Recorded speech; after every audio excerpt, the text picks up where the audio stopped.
दोस्तों 99% लोग नहीं जानते कि श्री कृष्ण जी के बड़े भाई बलराम की मृत्यु कैसे हुई। दरअसल महाभारत समाप्त होने के बाद जब यादवों में आपसी वाद विवाद हुए तो वे एक दूसरे की जान लेने लगे, जिससे यादव वंश एक बार में समाप्त हो गया। और ये सब देखकर बलराम जी बहुत दुखी हुए और वे सागर किनारे जाकर बैठ गए। तब भगवान श्री कृष्ण और उनके साथी दारुक ने देखा कि बलराम जी के मुख से एक विशालकाय नाग बाहर निकल रहा है और समुद्र उस नाग की स्तुति कर रहा है और कुछ ही क्षण में नाग सागर में जाकर समा गया। इस तरह बलराम जी जो शेषनाग के अवतार थे वो अपना शरीर त्याग कर क्षीर सागर में चले गए। और दोस्तों सोमनाथ मंदिर से कुछ दूरी पर जहाँ बलराम जी ने बेहद त्याग किया था वहाँ एक बलराम जी का प्रसिद्ध मंदिर बना है। एक ऐसा रहस्यमय कुआं जहाँ से आती है चीखने चिल्लाने की आवाज। यह रहस्यमय कुआं उत्तर प्रदेश के चकवाड़ गाँव में स्थित है। महाभारत काल में चकवाड़ गाँव को चक्र नगरी के नाम से जाना जाता था। वनवास के दौरान पांडवों ने इस नगरी में एक ब्राह्मण के घर पर शरण ली। उस समय उस गाँव में बकासुर नाम के राक्षस का आतंक था जो हर रोज घर से बलि मांगता था।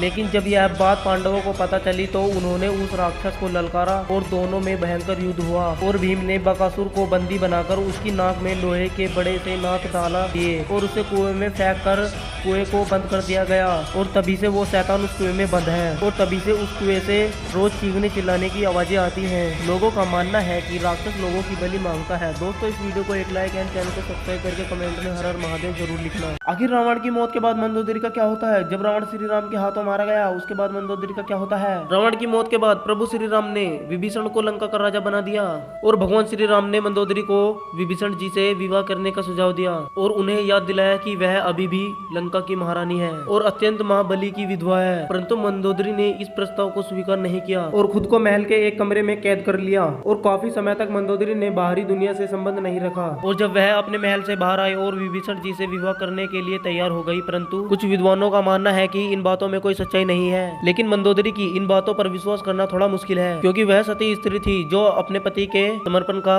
भाव रखती थी। ऐसे में मंदोदरी का विभीषण जी से विवाह करना अपने आप में हैरान करने वाली घटना है। दोस्तों कमेंट में जय श्री राम जरूर लिखना।